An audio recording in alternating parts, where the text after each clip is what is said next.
tyranny of America is always safer in the hands of the people than in the conference rooms of any elite. Sam Seder. They are unanimous in their hate for me, and I welcome their hatred. We must guard against the acquisition of unwarranted influence, whether sought or unsought, by the military-industrial complex. The Majority Report with Sam Seder.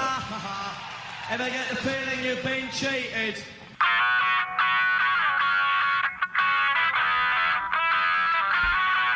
It is Monday, October 16th, 2023. My name is Sam Seder. This is the five-time award-winning Majority Report. We are broadcasting live steps from the industrially ravaged Gowanus Canal in the heartland of America, downtown Brooklyn, USA. On the program today, Omar Shakir, President, or I should say Executive Director. Oops, sorry. The Israel and Palestine Director at Human Rights Watch will be joining us. Also on the program, no progress on aid to Gaza as Israel preps assaults. Israel evacuating towns near the Lebanese border, meanwhile. And Iran claims Hamas is willing to trade hostages for an end to airstrikes. In this country, judge considering a gag order on Donald Trump's 2020 election case. And Republican so-called moderates seemingly to block Jim Jordan in a vote tomorrow, but starting to cave. A 6-year-old in Illinois reportedly stabbed to death in an anti-Muslim attack. Meanwhile, the Chevron deference is in the crosshairs as the Supreme Court agrees to hear relentless versus the Department of Commerce. In Louisiana, Democrats get slammed Jeff Landry to be the new revanchist governor of Louisiana. And the Polish opposition declares victory in most recent elections in a surprise win. All this, and before I say all this and more, I should also say we're going to be joined throughout the show by a very special guest. Ladies and gentlemen, Emma Vigeland and our very special guest, David Dayen. Wow. Here today in studio. Right. This is a big deal. What are you doing here? Well, we have an event tonight. We just got to put that right up. It's the first time for broadcasting. You got to put the microphone in. I'm very slow. Is this good? That's Does this good. work That's for great. me? Yep. We have an event tonight in Brooklyn, Prospect Live, at the Armory, which is on 4th Avenue, 149 4th Avenue. And you will be there. I will be there. Yeah. I will be there. Drinks, food? Drinks, food, some other members of the Prospect staff. And so everybody out there in TV land, come on down. That's at what time? 7 p.m.? 7 o'clock tonight, the Armory. And it's within a stone's throw from here. Not and too we're far. not gonna. We got to keep operational security. Well, I mean, you have giving out your you have like assassination 3 or coordinates. 4 city blocks here with this studio. That's true. Complex. Mm-hmm. So That's true. Pretty So- much everything is a stone's throw. Yeah, it's like the Nothing's in Brooklyn. CNN Columbus Circle Yeah. studios. Have you ever seen that? It's a whole city block. Right. We're 3 times that size because of The the compound is what I like to call it. MSDNC money that we get. That's right. That's right. It's pretty big. Yeah, we could. We'll have to go out the. Well, I'm not going to say which exit Gate we go out. yeah, right. I don't want The to west again gate of the give the orientation of the building, but we have golf carts to Right. take us over That's- there. that's what's good. So then Yeah. we'll be able to get there. Let's get into this. Obviously, we'll be covering the ongoing, just rolling disaster that is taking place in Israel and in Gaza. But let's just for a moment tune into the disaster that is the Republican caucus. As of this weekend, Jim Jordan was headed into the weekend with about 65 votes just off the top of my head, right? Is that was 65 votes shy of becoming Speaker of the House? That seems like a big gap. I like how they keep hosting these closed-door elections on secret ballots, and then there'll be breaking news: Scalise elected or chosen by caucus. Breaking news: Jim Jordan chosen. But it has no real actual impact because it doesn't matter. You need almost the entirety of the caucus, not just a majority. Well, I mean, technically speaking, you could also get Democrats. Well, We don't live in the West Wing. I don't think there's going to be this grand bargain between Democrats and Republicans. In fact, now that this has shifted from a secret ballot where people can note their opposition to Jim Jordan under the comfort of secrecy, to an open ballot, because Jordan is pushing for a House floor vote tomorrow on this. Now we're starting to see some of this opposition to Jordan start to cave, because they don't want the heat from Fox News. They don't want the heat from the grassroots of the MAGA wing of the party. And so they're slowly starting to say, well, maybe Jim Jordan Speaker wouldn't be so bad. Let's put this tweet up. This is reported by Axios' Julie Grace Brufke. Some Republicans, and it's interesting to note how this is presented. It is presented as if this is going to cost Jim Jordan votes.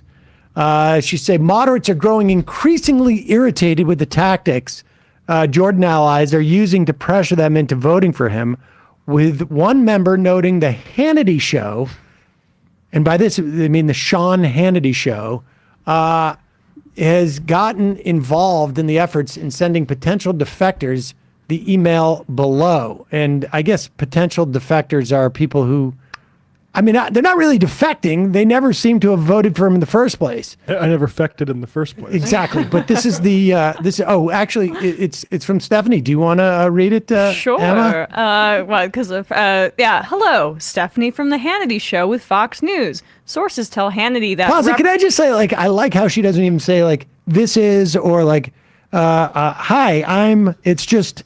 Stephanie. She doesn't have enough they're time. working over there. We don't have time. No, yeah, we exactly. gotta get this done. Soldier-like. Right. Just the facts, please. Sources tell Hannity that Representative XXX is not supporting Representative Jim Jordan for Speaker. Can you please let me know if this is accurate? And if true, Hannity would like to know... Pause it now. Wait a second. Up to that point... I will pause my voice. That is... Oh, sorry. Up to that point... I love when that happens. Saul, literally, and I, both back and forth, will do this in the house. It's to each other. But up to that point, that's a perfectly legitimate question that any They're just reporter doing a whip count. any reporter would do, right? Then this is where it starts getting a little bit more editorial. And if true, Hannity would like to know why, during a war breaking out between Israel and Hamas, with the war in Ukraine, with the wide open borders, with a budget that's unfinished, why would Representative XXX be against Representative Jim Jordan for Speaker? Please let us know when Representative X plans on opening the People's House so work can be done. Lastly, are there any conditions Representative X will choose to work with Democrats on the process of electing a new speaker? The deadline for comment is 11 a.m. Eastern time tomorrow, 10/16. Thank you. I mean, Just an hour ago. Which is incidentally why we saw that rash of of announcements of people are like, yeah, Jim Jordan's not that bad. Yeah. I mean, that's the deal here. I mean, this is the kind of intimidation tactics that you would expect out of that wing of the party. And, and there's nothing analogous. There's nothing analogous in the Democratic Party, right? I mean, in terms of that kind of intimidation, no. I mean, because, Republicans fear their base and Democrats do not. Well, also, I mean, it's not just that. It's I don't know, who would, for the Democratic base to get upset about somebody running or not getting votes, it would have been Nancy Pelosi.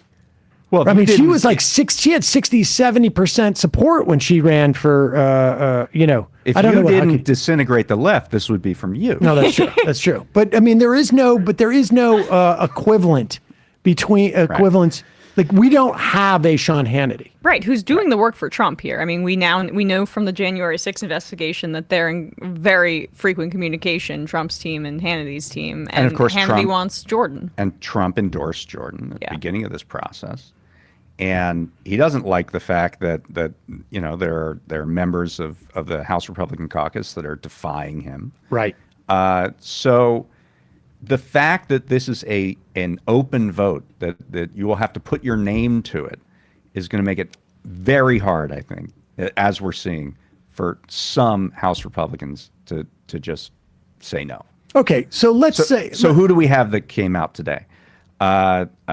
Mike Rogers is the head of the Armed Services Committee, said there's no way ever. We're forming a block between the Appropriations and the Armed Services Committee. We're not doing it. He came out for Jordan. The head of the Defense Appropriations Subcommittee, Ken Calvert, he came out for Jordan. Ann Wagner, who once said, asked if she would back Jordan, she said, absolutely not. She came out today for Jim Jordan. She was Steve Scalise's nominating speech in the caucus was made by Ann Wagner. Now she's come out for Jordan. So I think Jordan has a good shot.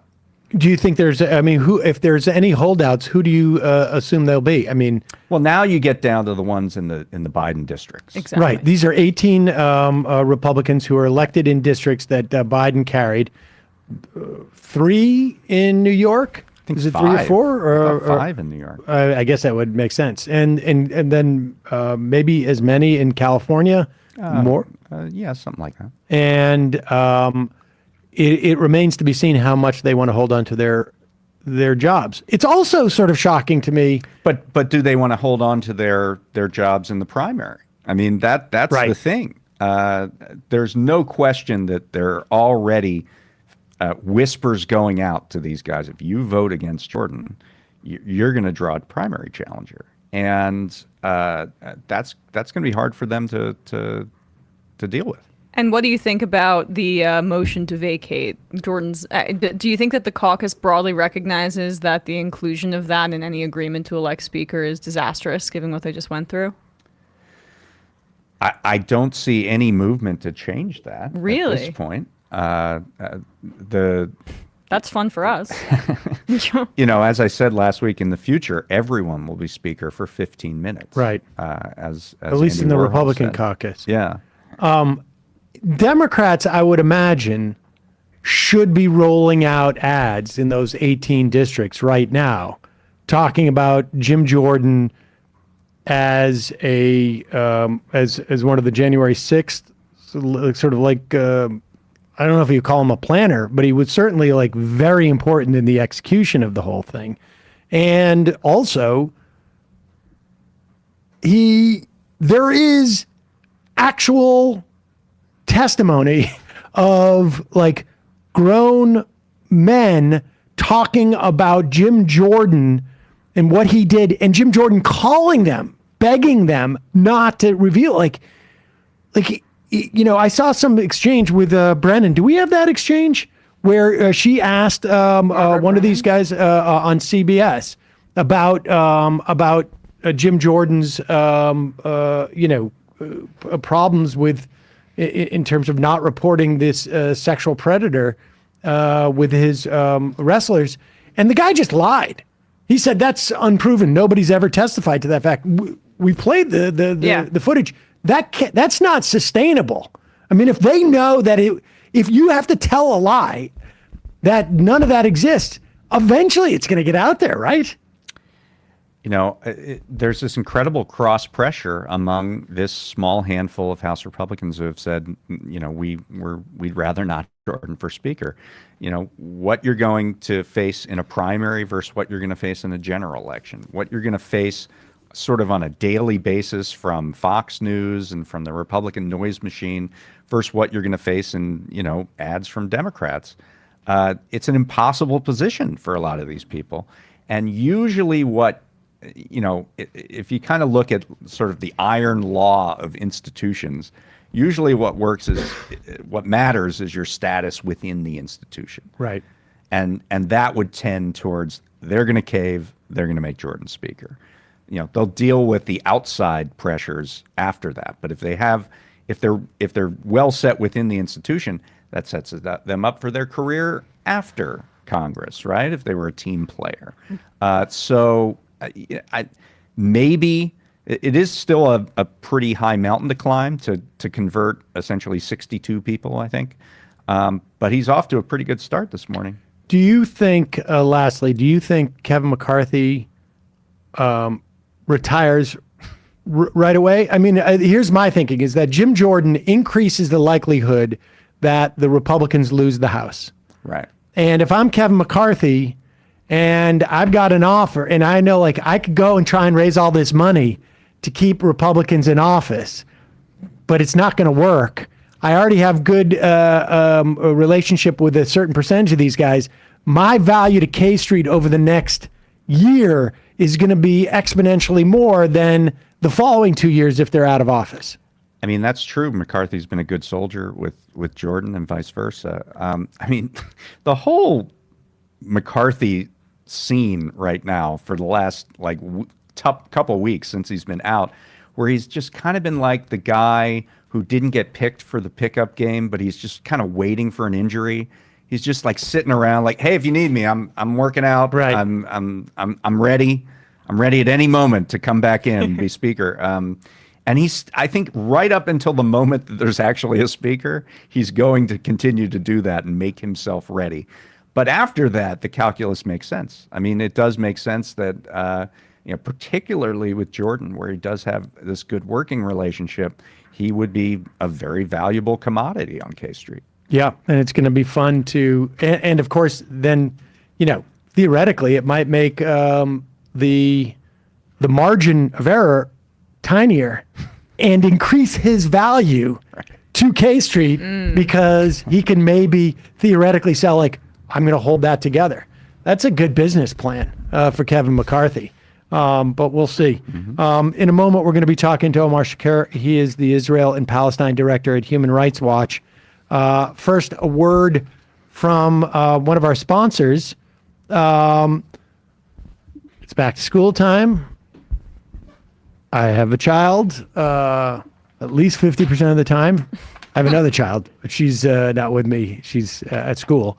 And I've got to make dinner. And frankly, my kid likes stuff that tastes good, but there's no value to him if I say dude, I've been doing this for an hour. And, he doesn't care. He doesn't care how much effort in it. So basically my strategy is as little time as possible I can spend making a good meal for my child is a huge win for me and for him.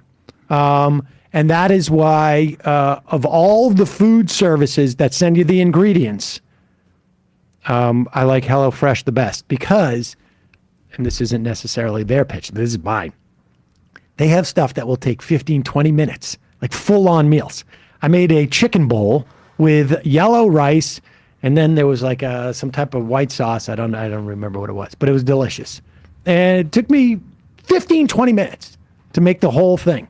They have a chickpea salad wrap that I made in lettuce.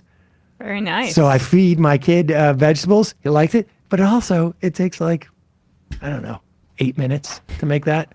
But the point is also the food is great. It is, you can order, they have something like 40 different recipes on any given week. And it changes each week.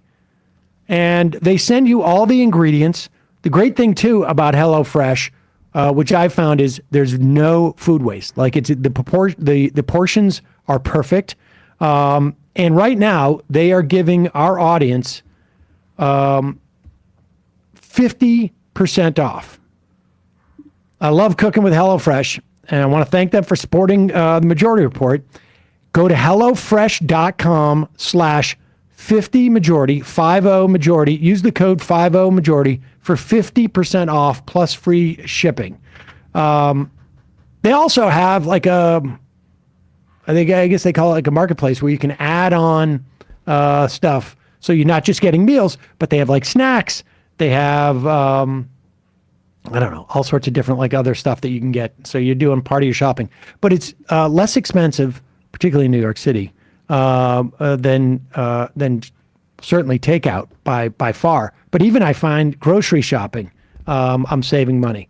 Go to HelloFresh.com/50majority. Use the code 50majority for 50% off plus free shipping. All right, we're going to take a quick break. And when we come back, Omar Shakir, Israel and Palestine Director at Human Rights Watch.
We are back. Sam Seder, Emma Vigeland on the Majority Report.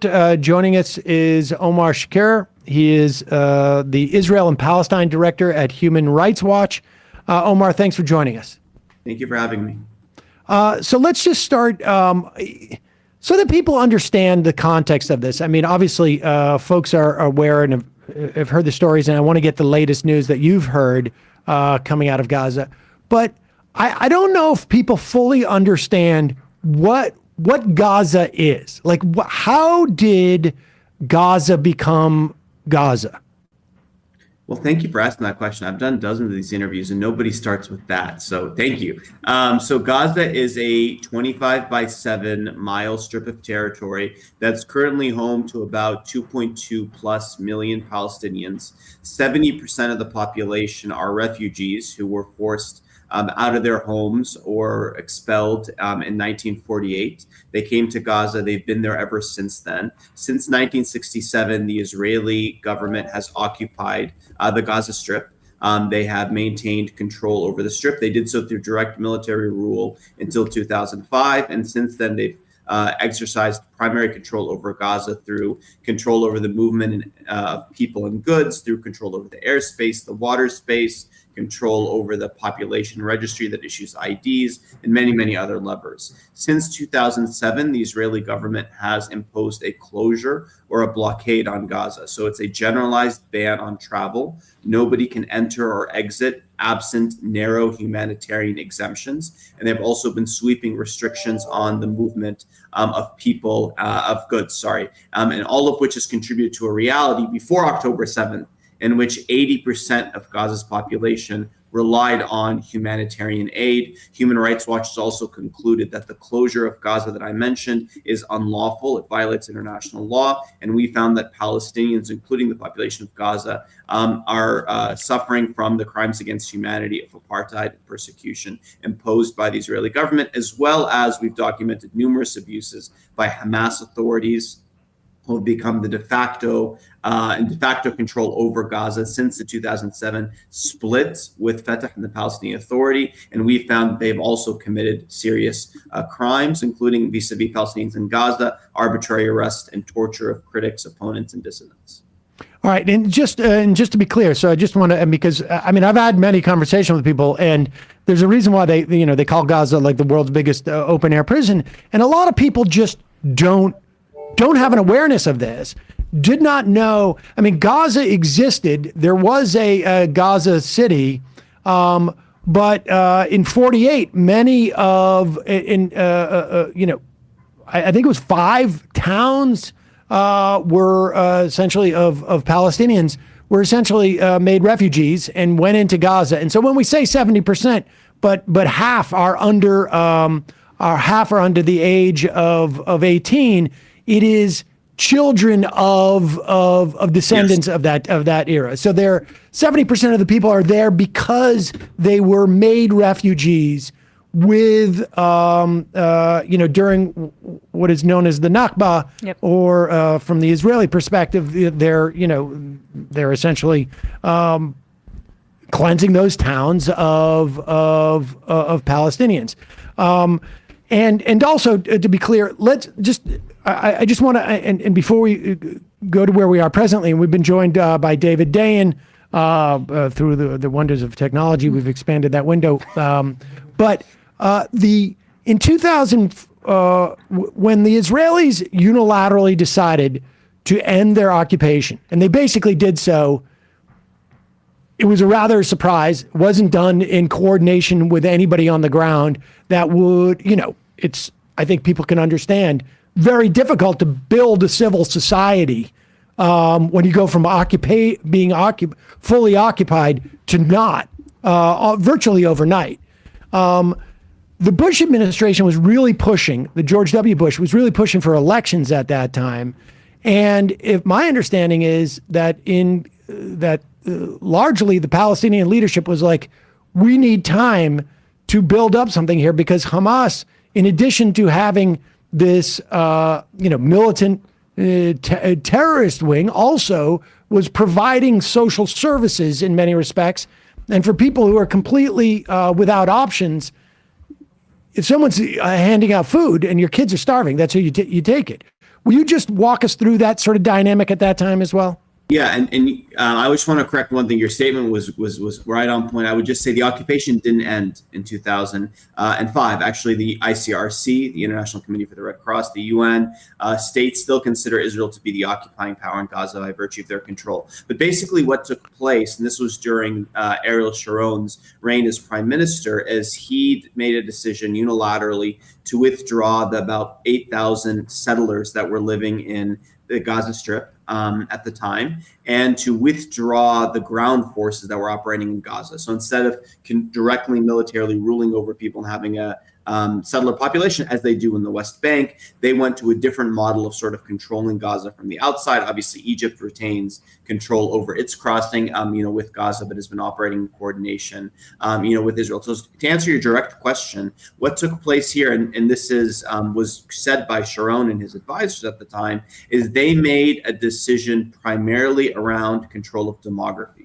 Human Rights Watch has found that control over demography and land has primarily underscored Israel's policy vis-a-vis Palestinians for decades. It's at the heart of our finding of apartheid and persecution. So to use American political terms, they committed an act of gerrymandering. They basically decided to have 8,000 Israeli settlers in a sea of 2 and now 2 million, back then it was less than that, Palestinians, but it was still well over 1 million, was not demographically the right way to secure control. So instead, as part of a project to control the larger area of Israel and the occupied territory, they basically shifted those settlers. Some of them went to Israel, some went to the occupied territory. But our conclusion this was demographically driven was actually not just based on the rhetoric, but also on the policy. So to give you one example, since the implementation of the closure policy, Israeli human rights groups have documented what they describe as the one-way ticket you can get, which is you can go from the West Bank into Gaza.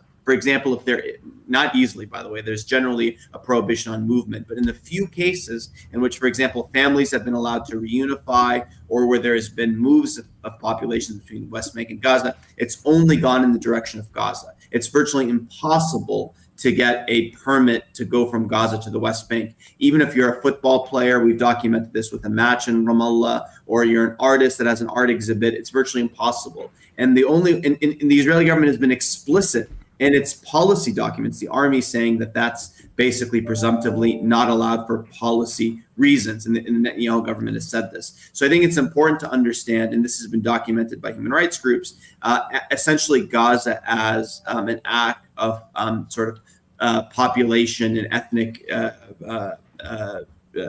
engineering of population dynamics. And I think that's sort of an understood dynamic. That's not to say Israel doesn't have security considerations. Obviously, we're seeing what's happened, over the last 9 days, but to underscore that their original policy impetus was about, furthering control by Jewish Israelis over Palestinians and controlling demographics. And that also plays into what Netanyahu said in 2019, I guess, allegedly behind the scenes to Likud members, that empowering Gaza is important. Not empowering Hamas in Gaza is important for that purpose of driving a wedge between Palestinians in the West Bank and Palestinians in Gaza. Could you expand on that, and how fleshed out is the information that we have about both historical support for Hamas from the Israeli government, or like a preferential treatment towards them, versus just kind of the hodgepodge of quotes that I think we're able to cobble together in the wake of these atrocities? Yeah, I mean, look, I think it's important. The Israeli government has been explicit that there's a policy goal of what's called the separation policy, a policy of separation. That's the Israeli government's own rhetoric, right? Because so long as the West Bank and Gaza, which, by the way, Israel during the Oslo Accords, which was now 30 years ago, recognized Gaza and the West Bank as a single territorial entity. So although they're disconnected legally, they're one entity. So you should be able to move between Ramallah and Gaza City as you are able to move between, Philadelphia and Washington. Hopefully the Wi-Fi on the Amtrak would be better in that case. But seriously, it's one territorial entity, right? So, but the Israeli policy since 2005, and especially in 2007, has been a policy of separation. And there have been clear statements, Netanyahu made it on the campaign trail, that it serves the Israeli interest to actually have Hamas in the power that they're in. And again, you can look up these statements. It's been made by the advisors. It's been made by Netanyahu himself. And actually, Israeli commentators have been noting that in some cases, what's happening now is a result of this policy. It's ironic in a sense, because the Palestinian Authority, which is in power in the West Bank, operates in coordination with Israel. They have a security coordination agreement. Some have even called them the outsourced arm of the Israeli occupation. But the Israeli government has not had, for years, for a decade really, substantive negotiations and dialogue with the Palestinian Authority. Again, the Palestinian Authority, Human Rights Watch has documented their own human rights abuses, and we're not taking one side or the other in terms of who to talk to. But the reality is, until October 7th, the Israeli government had understandings, agreements, negotiations with Hamas authorities. There was a sort of way in which the reality of Gaza was managed. Obviously, October 7th has in some ways shattered that. And part of the bloodshed and violence we're seeing today is an attempt using human lives as bargaining chips, both by Palestinian armed groups and Israel, to renegotiate that. And I just wanted to also ask you about this earlier, because you mentioned 1948 and the expulsion there. This current barrage of Gaza and the push to get Gazans to go to the south so that they can be saved. I guess this is Israel's kind of PR about being magnanimous, but the reality is that they want that territory to be cleared out for a potential ground invasion. It's being described as the second Nakba. You mentioned the first one. Can you talk about why people are drawing that comparison?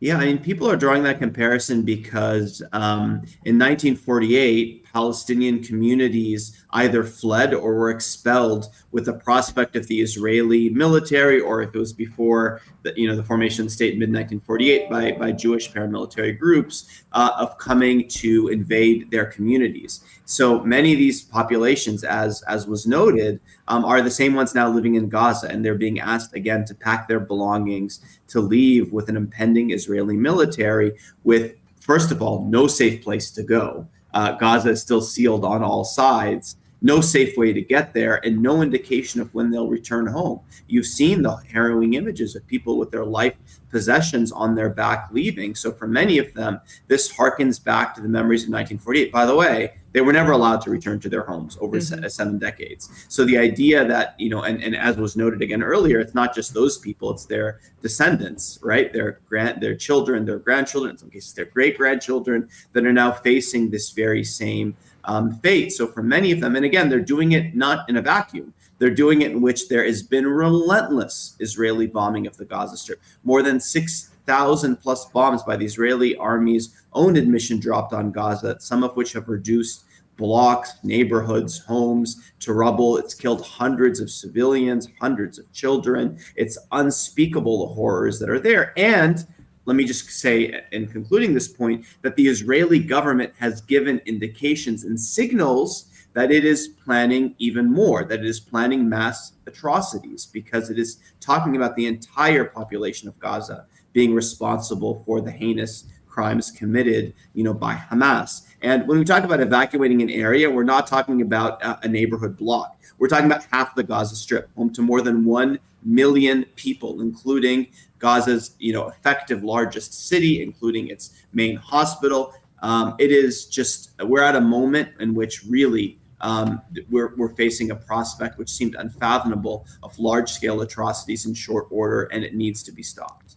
Now, can I ask a yeah, I just question? wanted to let me just because you mentioned this statement, which I think presumably refers to what the Israeli president Isaac Herzog said the other day. This was on Thursday in a news conference. We should say the president doesn't have the authority necessarily that the prime minister does. However, and there were other mitigating things, arguably, that the president said during this. But if you introduce this concept, let's play this. It has just the introduction of this concept, I think, is really dangerous. Certainly, I wouldn't want. Well, let's play it, and then we can talk about it. In the United Kingdom. You spoke very passionately about saying that Israel was not retaliating but targeting with regard to the operations in Gaza. But even President Biden, who spoke so personally and passionately with regard to what was happening in Gaza, spoke about the importance of the laws of war and the humanitarian situation within Gaza. So with that in mind, what can Israel do to alleviate the impact of this conflict on 2 million civilians, many of whom have nothing to do with Hamas? First of all, we have to understand there's a state in a way that has built a machine of evil right at our doorstep. It's an entire nation out there that is responsible. It's not true. This rhetoric about civilians not aware, not involved, it's absolutely not true. They could have risen up, they could have fought against that evil regime which took over Gaza in a coup d'etat, murdering their family members who were in Fatah. There's a short memory in the world. Israel evacuated Gaza unilaterally in order to show that it's willing to make peace. I was a member of that cabinet. We said to our nation, this will be Hong Kong of the Middle East. Well, reality has turned into a tragedy. I want you to respond to that concept of first off, yeah, I think it would be news to folks in Gaza that they are a nation. Exactly. And he said they're a state in a way.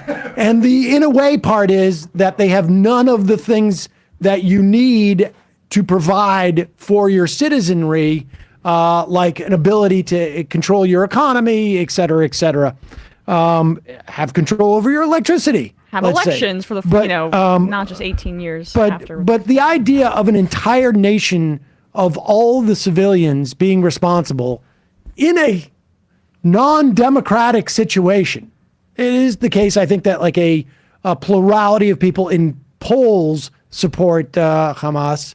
But can you talk about this concept? Like, who else? Are there any civilians in any society that would not be liable for this type of an attack, or would not be legitimate to be attacked if we were to operate under this rubric? Sam, and I should say it's not just the Israeli president in isolation. The defense minister used incendiary languages about human animals. Just earlier today, you had Israel's energy minister, Israel Katz, who implemented the cuts to electricity water, and fuel, saying, and I'm just going to quote his tweet, Hamas is robbing the humanitarian aid to the Palestinian people. There's no reason to give them anything until we eliminate Nazi Hamas. There was Israel's UN ambassador on CNN on Friday that spoke about, let's remember that the people of Gaza voted for Hamas. Let's also, just to add to the point you raised, Tim, the majority, half of Gaza's population are children who weren't even born at the time in which the last elections that they talk about take place. But the larger point is the one that you raised. I mean, I hate to even make this comparison, but this was the logic, Osama bin Laden used to attack the United States, right? To say that the United States voted for the government committing these atrocities abroad. It was heinous then, and it's heinous now. It's heinous to hold an entire population responsible for the acts of individuals. Let's be crystal clear, right? Hamas's deliberate killing of civilians, taking of hostages, shooting at crowds, these were heinous acts that have zero justification. There are war crimes. The perpetrators should be held to account. But what the Israeli government is calling for is not that. They're calling for revenge, using incendiary language and holding the entire population of Gaza responsible. That is a war crime. It's collective punishment, as is starvation, as a weapon of war. The rules of war were precisely created to provide standards that everybody could adhere to, and they have basic principles that civilians should never be targeted, and that one side's war crimes do not justify your war crimes. Power imbalances don't justify war crimes. Everybody has to adhere to the same set of rules. They include distinguishing between civilians and combatants. They include avoiding indiscriminate attacks, disproportionate attacks, targeting civilian infrastructure. We need these rules to be followed, and they're not. And we're here precisely because of decades of flagrant disregard for the international humanitarian law. Well, and speaking of the rules of war, your organization has made one of the more extraordinary findings here of this conflict: the use of white phosphorus by the Israelis. The Israelis have denied this finding. I'm curious because there hasn't been much outcry, to my knowledge, maybe you know better than I, from the international community on this. Could you talk about, what the nature of your evidence is for that, and what you've heard from other actors, whether in the region or in Europe or anywhere, about this really remarkable finding? Yeah, I mean, look, we started receiving video reports that white phosphorus was used. So we have a multi-step verification process for this. I was originally skeptical that it was used, given the history of this issue. The Israeli government, by the way, denied using it in 2009 when we documented it, and many others later came to show that it was used, and it led to litigation in the Israeli system and restrictions on its use. So when we started seeing the videos, the first step we did was to verify the authenticity of the video. Was this taken in Gaza at the time that was put forward? We have a digital investigation lab with expertise in precisely video verification. The first thing we did was verify some, not all the videos, some of the videos that we saw on social media. The next step was we ran it by our munitions experts. We have a team, an arms division at Human Rights Watch that reviews, that's experts on weapon systems, decades of experience in conflict. They confirmed that what they saw looked like white phosphorus, that all the visuals and everything matched their view of white phosphorus. Step 3 is that you had to talk to people in the affected areas and see how they described what they saw and smelled. And we did interview people in the port area of Gaza City where white phosphorus was used, and they had an account consistent with the use of white phosphorus. So those 3 things together led us to conclude that white phosphorus was used. We were not the only ones. Amnesty International reached a similar conclusion, as have other journalists. And why is white phosphorus so problematic? It causes excruciating burns. That causes lifelong suffering. It can burn also homes and other structures. And when it's used in a densely populated area, it's unlawful because it is indiscriminate. It affect everybody within a radius of where it strikes. Even when it's not used as a weapon, even when it's only used for obscuring or for camouflage, it can still have this effect. And that's why the Israeli court system, in effect, a decade ago, restricted the Israeli army's use of it. And actually, the the crazy part about all this is Israel has non-lethal versions of other substances that can have the same obscuring effect without the effect on civilians. Unfortunately, to answer the second part of your question, it's not just with white phosphorus, but the international community, I think quite shamefully, has failed to take a principled position when it comes to international law. They were rightfully horrified by what Hamas did. Their condemnations, though, kind of stopped there. When it came to even the most basic calls that you see in other situations, right? Adhere to international humanitarian law, allow in humanitarian aid, don't cut electricity, water, avoid indiscriminate attacks like with the white phosphorus. They've been lacking. You've seen people backpedaling a bit in the last 2-3 days where you're starting to see that some of these statements issued, but one, the damage has been done, and two, much more needs to be done. We're now talking about the prospect of large-scale atrocities, and action is needed to stop them. Can I ask, there's, I guess, a somewhat mechanical question, but as fuel reserves dwindle, as electricity is cut, as I imagine, people have the spare batteries for their phones and means of contact. How does your organization? This is a similar question in terms of like what would happen in terms of reporting, but because presumably, I have not heard reports that there are able, that press outfits are able to get in and sort of replenish reporters that might be there in terms of like, I don't know, phones or batteries or whatever it is. Are you both aware of like a diminishing number of reports to your organization coming out of Gaza, and like, how do you deal with this?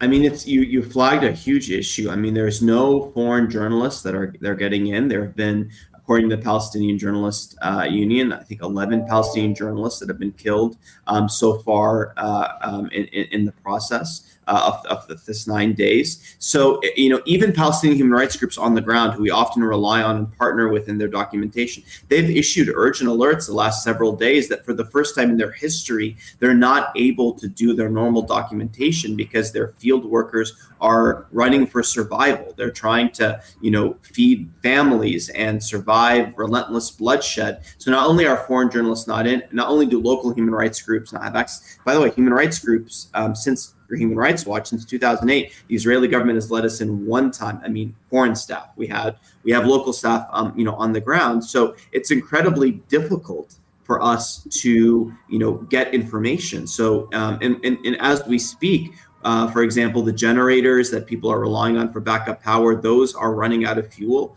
It's a matter of hours before they run out. And when that happens, the last sort of vestiges, unless we get an influx of urgently needed humanitarian aid, which, by the way, you can't just have aid and water. You need electricity, right? Even to operate the power plants, you need the infrastructure for the water to get there, which has all been damaged. So the Israeli government is, sort of laughing off the intelligence of the international community when they make announcements, which, by the way, we haven't verified, that they partially resumed water services in part of one area of Gaza. Because if you don't have the electricity, if you don't have the other aspects of aid, it's not going to help. But yes, the electricity and the internet outages, all of which, again, are unlawful, are creating a problem with getting basic information out of Gaza. Is that part of the point? It appears that the bombing has been indiscriminate based on what we know, and continues, but the ground invasion has been delayed, right? Or because it still has not happened yet. It's likely to do. There were massive rainfalls in Israel and I believe in Gaza over the weekend, which potentially delayed it. But is there any other reason that this has not gone forward yet? Is it of your opinion that they're waiting until those outages are a little bit more, I guess, solidified? Are they trying to do this under the cover of night? What's your sense of how things are right now based on the limited information you have? As a human rights lawyer, I can't, I'm not well placed to sort of speak about military strategy other than to say that, there are obviously a lot of considerations here. I think negotiations are clearly happening with the United States. with other states. I think there's obviously the fate of the hostages. And we should talk about that. I mean, we're talking about scores of Israelis, women, elderly, that are being held. That's unlawful. International humanitarian law is clear. They should be immediately released. So there could be concerns about the hostages. There could be, a desire to, for there to be a certain reality on the ground that's not met. I can't speak to that other than to underscore that the bombing has not stopped. So, and in fact, in many ways, it's continued at a more accelerated rate. People have been bombed trying to leave the northern part of Gaza on the approved routes, according to the local, Gaza Health Ministry. We continue to see massive bombardment and destruction. So I don't know, frankly, and I would be speculating about why, when, and why the ground invasion will or might not take place, other than to say that even if it doesn't, we're already seeing massive civilian casualties and destruction of civilian infrastructure. If it does happen, there's certainly a risk of the casualty count, which is in the thousands already, continuing, if not increasing at an accelerated rate. We're in an unprecedented descent into darkness. Let me ask you this question. And this is obviously it's not your job. But one of the things that, there is a sense that obviously every country has the right to defend themselves. And what would, from your perspective, and again, I know this is not your job, and maybe it's an unfair question, but what are the other options for Israel here, aside from perhaps whatever domestic pressures they may or may not have? Right. I mean, because that's, I think, a very difficult thing for us to divine. I think we'll have guests on later this week that will probably discuss that sort of the swirling pressures within the context of Israel. But as a mechanism in which to ensure Israeli safety, why should we have different expectations of what Israel would do? Sam, it's interesting you raised that, because there's something that's really not well understood, which is for the 16 years of Israel's closure policy, the strongest advocates for actually easing or lifting the closure has been the Israeli army, not the political factors. The former director of the army in charge of Gaza called for a Marshall Plan of Gaza, because Israeli security folk understand that starving a population, sealing it off from the outside world, blocking people from any opportunity, any prospect of life from leaving. When you do that, you're invariably going to create a powder keg, and it's only a matter of time when you suppress, choke, strangle a people for years or decades, in which that takes, that manifests itself in really ugly and really heinous, ways of acting. It's an unsustainable arrangement. Human Rights Watch has been saying, we've had these rounds of escalations, and we've warned so many times that unless you deal with impunity for unlawful attacks, and unless you deal with the underlying root causes, including the closure of Gaza, Israel's apartheid against Palestinians, you're only going to see bloodshed and oppression continue. I hate that we're right. I wish it didn't. I wish it wasn't happening on an unprecedented scale. So I know I'm not directly answering your question, but I wanted to sort of establish again that we're here because the Israeli government put politics over what was in the best interest, not only the people of Gaza, right, which is to lift the closure, right? And this is not to say you let everybody in, everybody out. Obviously Israel can have individualized security assessments for entry to Israel, but to not let people in Gaza go to the West Bank, to not allow them to go abroad to pursue degrees, for art programs, when you stifle and kill hope for an entire people, you can't be surprised. I mean, let me give you one example. In 2018, you might remember the protest at the fence separating Gaza and Israel, in which Israel gunned down and killed many protesters. You know what Israel's answer to that was? They pushed Egypt to open up Rafah, that crossing with Egypt, right? Like for 5 years, post the military coup in Egypt, that border was sealed. But when when Israel realized they needed an outlet for people to breathe, they opened Rafah, and that did help to some degree with some of the challenges faced by people there. So ultimately, yes, these attacks happen. They're heinous. The answer is accountability, right? And you would have had great support, and Human Rights Watch should have been among the many others saying the perpetrators, those who ordered it, need to be prosecuted. They need to be held criminally accountable for their actions, right? But to take such an approach of holding all 2.2 million people in Gaza responsible for the actions of those responsible, for seeking revenge in the ways that the Israeli government have signposted, that's unlawful and not the way to go. The way to respond to heinous acts of international law is not by committing your own heinous violations of international law. It's by respect for international humanitarian law. And we should say, from an efficacy standpoint, I mean, even if we were to, the idea that Israel will be able to enter into Gaza on the ground or do this by air and kill approximately 30,000 Hamas fighters. I mean, it's, assuming that they're even able to do that, it's going to involve so much more killing that it's almost unimaginable that we won't see a, 3-to-1 for every one that they kill. They will have destroyed some 17-year-old or 15-year-old or 16-year-old or 14-year-old, 12-year-old's family, 10-year-old, who are going to grow up in this context, it seems, and continue this on. It really just becomes a question of whether there is I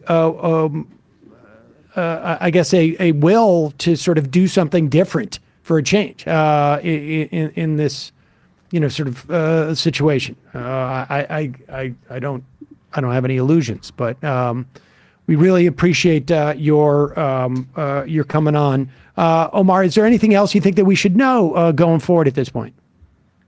Look, I think this has been a great discussion because I think we've talked about so many different angles of this conversation. I think I just want to end by, underscoring the urgency here of the situation. It's, we're talking about minutes, hours until, water right now, we're down to people are using water unfit for human consumption, which creates the real risk of waterborne illness. If fuel runs out of the hospitals, you have hundreds, if not thousands, that will lose their lives unnecessarily. But we can't also just focus on that urgent situation. We need to, start in many ways where you guys started the conversation with the underlying context, the closure, the apartheid. We need to understand that picture. It's not to justify Hamas's heinous attack. There's no justification for that. But the only way out is adherence to international law, respect for human rights, and accountability. And it might seem like this is what you expect the human rights guy to say, but I can tell you, having worked on this file for 7 years, I've documented mass killings of protesters in Egypt. I represented men detained in Guantanamo Bay. I can tell you, unless we do those things, we're not going to get anywhere forward.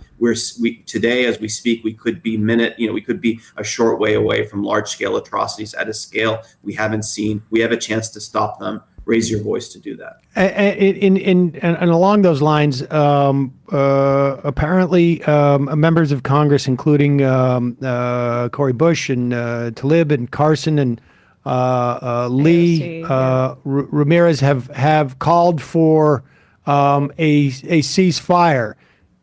At this moment, in terms of folks listening to the program, is that one of the best things that we can do at this point is contact our Congress people, have them push for the U.S. government to call for a ceasefire? Look, I think we absolutely need an end to unlawful attacks. We need humanitarian aid to get in as soon as possible. We need electricity, water to get in. I think all these asks are important. And it's important that you're hearing from voices in Congress that are putting forward the sorts of common sense resolutions that we would do in any other context but haven't done here. It needs to happen yesterday. Appreciate your time. Omar Shakir, Israel and Palestine Director at Human Rights Watch. Thanks so much for joining us. Thank you. All right, folks. We're going to take a quick break, head into the fun half. David Dayen's Never here. in the fun half. David Dayen is entering the fun half zone. And speaking of fun, I'm going to bring it down to a morbid level like I usually honestly do. Fun half, it's been the trend, pretty right? rare. It's been exactly. tough. But we half should of say the week. Fun half in quotes. Yeah, but we should say what is going to be an unmitigated fun evening. A funscape. Is going to be taking place tonight. That's right. Not necessarily like the funnest, like the Armory. That's the name of the bar. Yeah. And it's a bar. It's not actually an armory. I don't think there's a storehouse of weapons there. All right. Fair enough. But this is on Ordnance. 4th Avenue in Brooklyn, like around where? Like around it's near Barclays Arena. Is I don't know what you're talking about. I know I'm that. talking about. It's like what's the cross street there? It's like St. John's. Douglas. Or like, I did Douglas. look this Douglas. up. Yes, I it's did Douglas. look this Douglas. up. Okay. I don't know. There you go. And whose street is that named after? I'll give you a Stephen hint. Douglas from the Lincoln Douglas debates. It's actually right next to Lincoln. Really? Yeah. Well, there you go. Love debate. Just all love, that goes up just love to debate. Grand Army Plaza. See, it's going to be so much fun.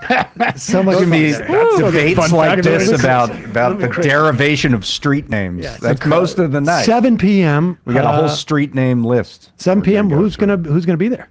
Well, we got you, we got me, we got members of the Prospect staff. And we'll get some of these folks in here.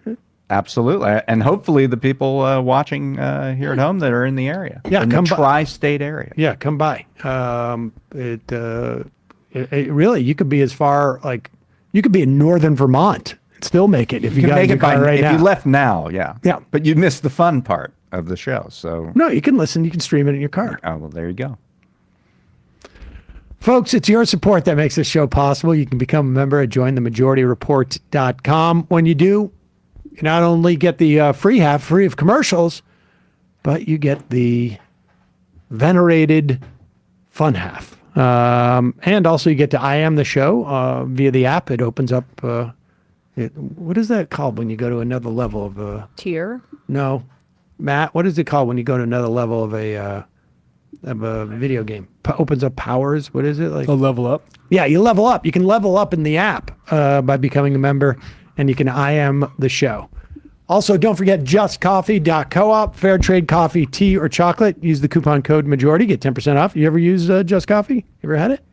We They're out of actually Madison. just got some. Oh, you did? Last week as a gift. You didn't get like the WTF blend. I don't know what you're talking about. You're They talking- have a Marin version too. No, I do not know. We just got some as a gift. So What was I don't the, know what was the where name they of it? got it from. It's Just Coffee. No, but Just Coffee, they have all sorts of different flavors. I don't know. He wants to Try make the Majority sure- Report blend. make sure it's not Marin. I will have to look for it. If it's the WTF blend, you could probably send it back and get a Majority Report blend. There you go. I'll flip it out. All right, Is there a justcoffee.com. door blend or something? Is there something? Jesus, you're really online.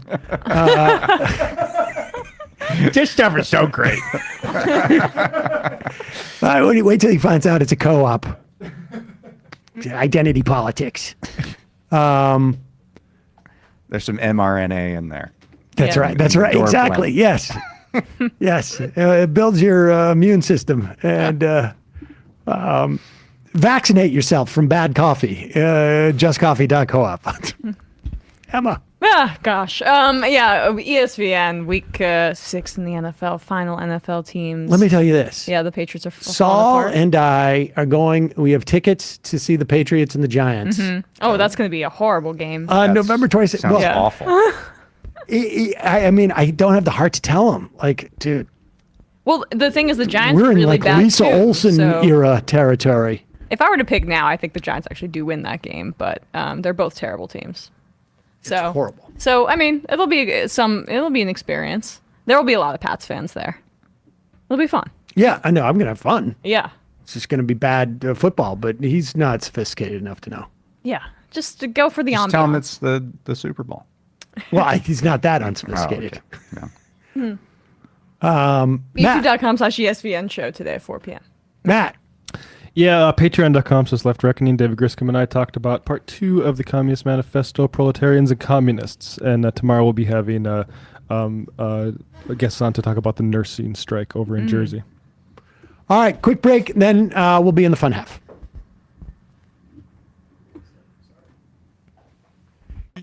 You are in for it. All right, folks, 646-257-3920. See you in the fun half.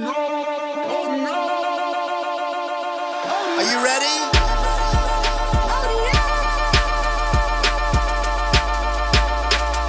Who sent us this? Alpha males are back. Boys back. And the alpha males are back. Just as delicious as you could imagine. The alpha males are back. Boys back. And the alpha males are back. Just want to degrade the white man. Alpha males are back. I take all of it in my throat. Alpha males are back. Snowflake says what? The alpha males are back. You are a madman. And the alpha males are back. Oh no, Sam Seder! What a fucking nightmare! Bring back DJ Danner. Yeah, or a couple of them. Just put them in rotation. DJ Danner. Well, the problem with those is they're like 45 seconds long, so I don't know if they're enough of a break. That's fucking nonsense. You see white people doing drugs, they look worse than normal white people, and all white people look disgusting. And the alpha males. Psych. Fuck them.